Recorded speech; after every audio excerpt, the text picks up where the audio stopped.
नमस्कार दोस्तों, मैं राकेश मेहरा जीके क्लासेस के यूट्यूब चैनल पर आप सभी का हार्दिक स्वागत करता हूं। यूट्यूब चैनल के इस करंट जीके की सीरीज में आज मैं आपसे आर्टिकल 1 पर चर्चा करने जा रहा हूं। और आर्टिकल 1 पर चर्चा करने से पहले एक सूचना है जो मैं आपका देना चाहूँगा, और सूचना के साथ साथ ये मेरे लिए गर्व और खुशी दोनों की बात है, और इस खुशी में मैं आपको शामिल करना चाहता हूं। और सूचना ये है कि हमारे संस्थान से अभी जो एलडीसी का नया रिजल्ट आया है उसमें 5 बच्चों का सिलेक्शन हुआ है। अभी तक जो मेरे पास सूचना मिली है उसके आधार पर, अन्य जो भी सूचना आएगी उसको मैं आपसे अवगत कराता रहूँगा। 5 बच्चे हैं, उनका सिलेक्शन हुआ है, ये मेरे लिए गौरव की बात है। इन 5 बच्चों को मैं बधाई देता हूँ और इनके उज्जवल भविष्य की कामना करता हूँ। इन 5 बच्चों के जो नाम है, एक है महेश मीना, मनीष जांगिड़, दिव्या सोनी, भूपेंद्र मीना, राहुल बुनतोलिया। तो इन सभी बच्चों को मैं बधाई देता हूं और इनके उज्जवल भविष्य की कामना करता हूं। तो दोस्तों, इन बधाइयों के बाद अब मैं अपना टॉपिक स्टार्ट कर रहा हूं, और मेरा टॉपिक है आर्टिकल 1। सबसे पहले हम आर्टिकल 1 को जानेंगे और फिर हम जानेंगे कि ये वर्तमान में क्यों चर्चा में है। हेडिंग डाल दीजिए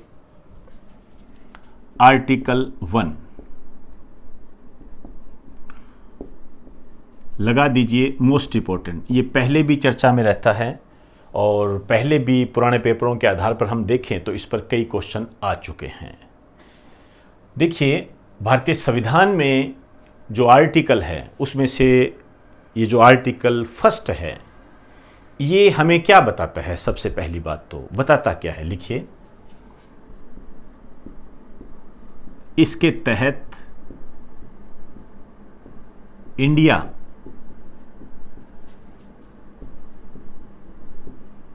जो कि भारत है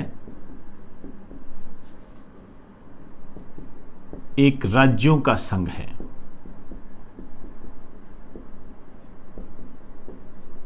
इंडिया जो कि भारत है एक राज्यों का संघ है। आप कह सकते हो यूनियन ऑफ स्टेट्स।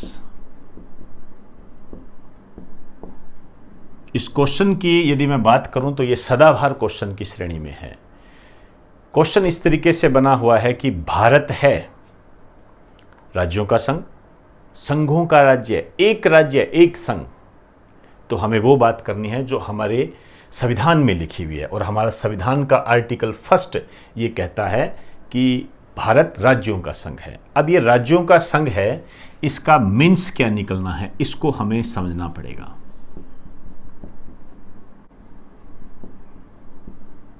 भारत के सभी राज्य भारत के भाग हैं जो भारत से कभी अलग नहीं हो सकते, जो भारत से कभी अलग नहीं हो सकते। इसके कहने का मतलब है भारत में जितने भी राज्य हैं वो भारत के ही भाग हैं, उनको अलग नहीं किया जा सकता, एक है। इसीलिए कहा गया राज्यों का संघ। बहुत सारे राज्य मिलकर एक संघ बनाते हैं जिसे हम भारत कहते हैं। दूसरी बात क्या कहता है? भारत एक अनश्वर संघ है। अनश्वर संघ है। अनश्वर संघ है, इसका मतलब क्या निकला? अर्थात भारत को नष्ट नहीं किया जा सकता, तोड़ा नहीं जा सकता, एक है, डिस्ट्रॉय नहीं किया जा सकता, अनश्वर है। भारत कभी भी नष्ट नहीं होने वाला एक संघ है, इसको तोड़ नहीं सकते। और तीसरी बात क्या कहता है? भारत की सभी इकाइयां, सभी इकाइयों का मतलब क्या है? जैसे राज्य हो गए, केंद्र शासित प्रदेश हो गए, यूनियन टेरिटरी किसी समझौते का परिणाम नहीं है।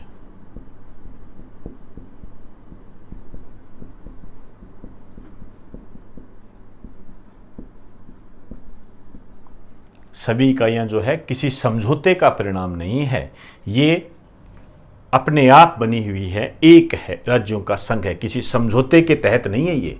ये एक ही है। मतलब ऐसा नहीं है कि इनको जोड़ा गया है, ये एक ही है, इसके कहने का मतलब ये है। तो ये है राज्यों का संघ, ध्यान रखें। एक चीज और बात है वो आपने ध्यान रखनी है कि जो फेडरल शब्द नहीं इस्तेमाल किया गया है, यहां पर एक नोट डाल के लिखिए, फेडरल शब्द नहीं है, फेडरल शब्द नहीं है, ये ध्यान रखना। अब ये बात आती है कि फेडरल शब्द क्यों नहीं है। फेडरल शब्द का मतलब ये होता है जब इकाइयां किसी समझौते का परिणाम होती है तो उसे हम फेडरल कहते हैं। अब ये तो है नहीं, तो इस कारण से हमने फेडरल शब्द का इस्तेमाल नहीं किया है। लिख दीजिए फेडरल शब्द। आपसे कह दे कि एक तो ये क्वेश्चन आया हुआ है कि कौन सा शब्द नहीं है, फेडरल, इसको संघात्मक बोलते हैं, फेडरल शब्द नहीं है। अब आपसे कह दे क्यों नहीं है, इसलिए नहीं है क्योंकि भारत की सभी इकाइयां, अब इकाइयां आप समझ गए होंगे, किसी समझौते का परिणाम नहीं है, किसी समझौते का परिणाम नहीं है, यह ध्यान रखें। अब आर्टिकल 1 में ही एक बात और कही गई है, उसको और साथ में कर लेते हैं। भारत के राज्य क्षेत्र में शामिल, भी क्या क्या है भारत के राज्य क्षेत्र में शामिल, ध्यान रखना, यह भी आया हुआ है। क्या शामिल करते हो आप भारत के राज्य क्षेत्र में? तो भारत के राज्य क्षेत्र में शामिल किया जाता है राज्य, केंद्र शासित प्रदेश,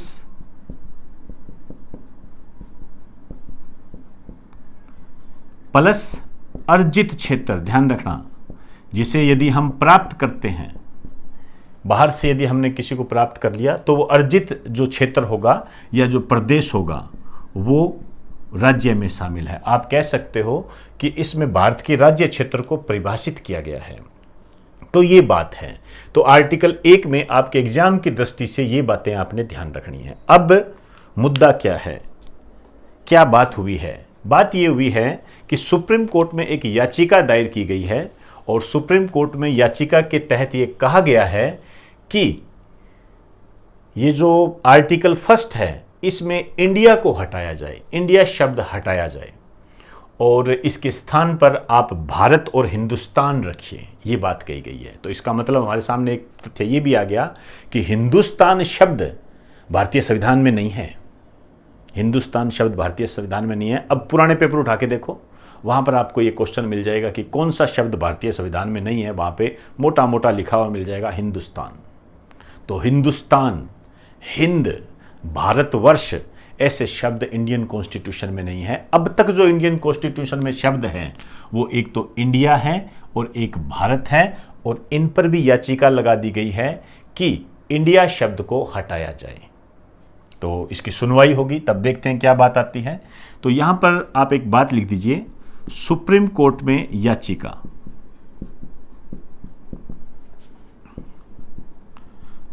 आर्टिकल 1 से इंडिया शब्द को हटाकर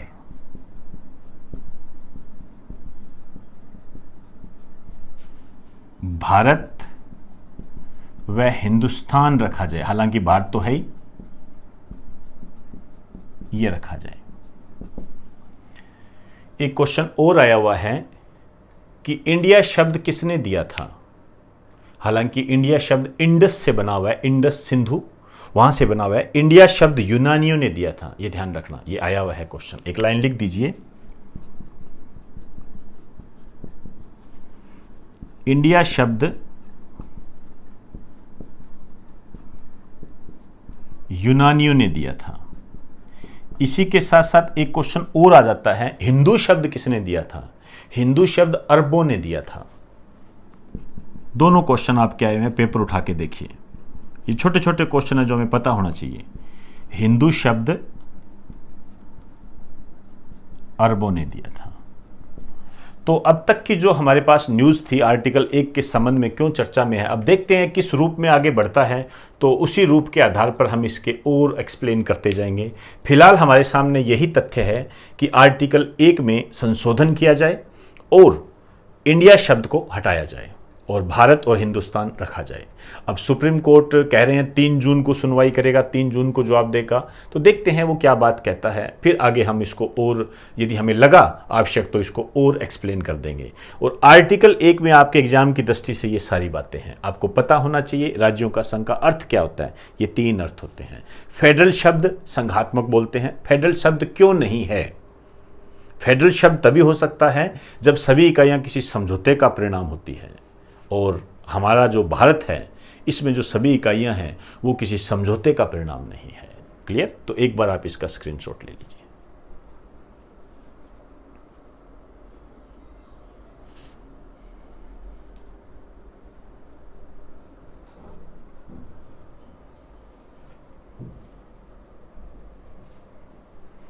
अब 2 महत्वपूर्ण फैक्ट है, उन पर मैं चर्चा करने जा रहा हूं।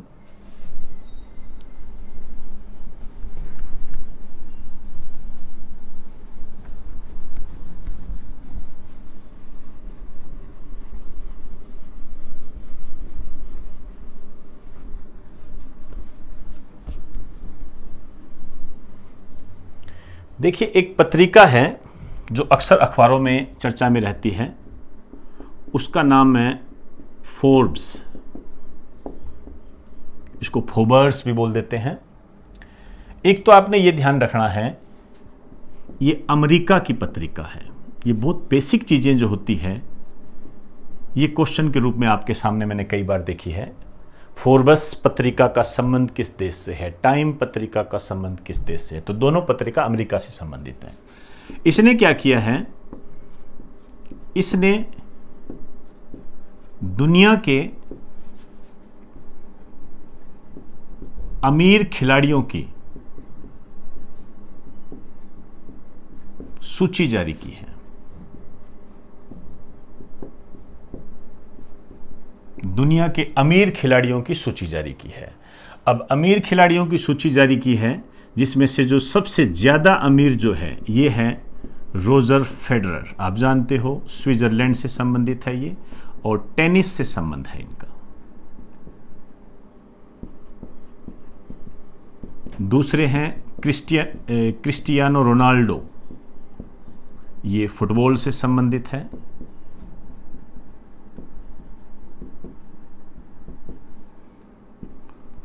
और तीसरे हैं लियोनेल मेसी, ये भी आप अच्छे भले जानते हो, फुटबॉल से संबंधित है।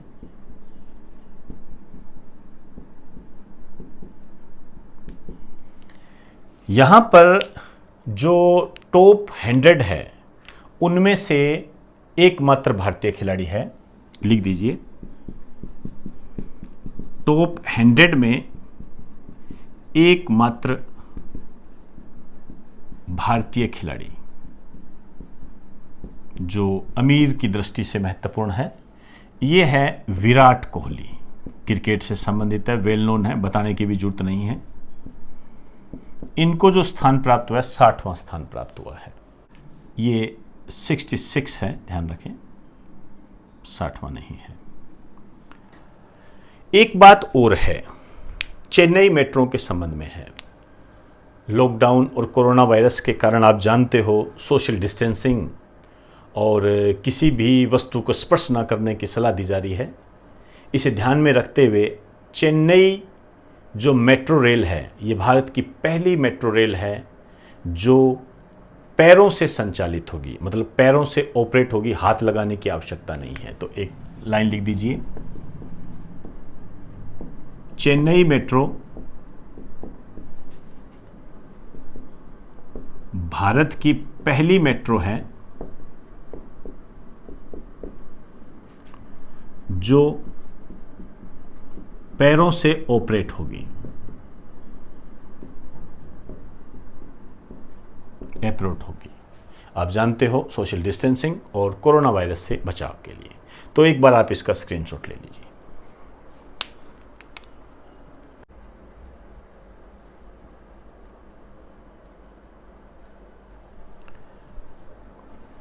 तो दोस्तों, आज हमने सुप्रीम कोर्ट में जो याचिका दायर की गई थी आर्टिकल 1 के संबंध में, उसको हमने मुख्य विषय के रूप में शामिल करते हुए उसको एक्सप्लेन करने का प्रयास किया। इसके अलावा विराट कोहली दुनिया के टॉप 100 अमीर खिलाड़ियों में शामिल हुए हैं। 66वां उनका नंबर है, ध्यान रखें। और फोर्ब्स नामक पत्रिका ने इसको जारी किया है, जो कि अमेरिका की एक पत्रिका है। इसके साथ साथ कोविड-19 और लॉकडाउन के तहत जो सोशल डिस्टेंसिंग को जो बढ़ावा दिया जा रहा है और किसी भी वस्तुओं को छूने की ना सलाह दी जा रही है, उसी की दिशा में चेन्नई मेट्रो के द्वारा उठाया गया ये कदम सराहनीय है कि वहाँ की जो मेट्रो रेल है वो पैरों से ऑपरेट होगी। और इस तरीके की गतिविधि को शामिल करने वाली चेन्नई मेट्रो भारत की पहली मेट्रो रेल है। तो दोस्तों, इन्हीं सब सूचनाओं के साथ आपके एग्ज़ाम की दृष्टि से जो मैंने आपको बताई है, ये सभी महत्वपूर्ण है। इनको आप राइट डाउन करें और साथ साथ इनको रिवाइज करते जाएं। इन्हीं शब्दों के साथ अब आप मुझे इजाज़त दीजिए। नमस्कार।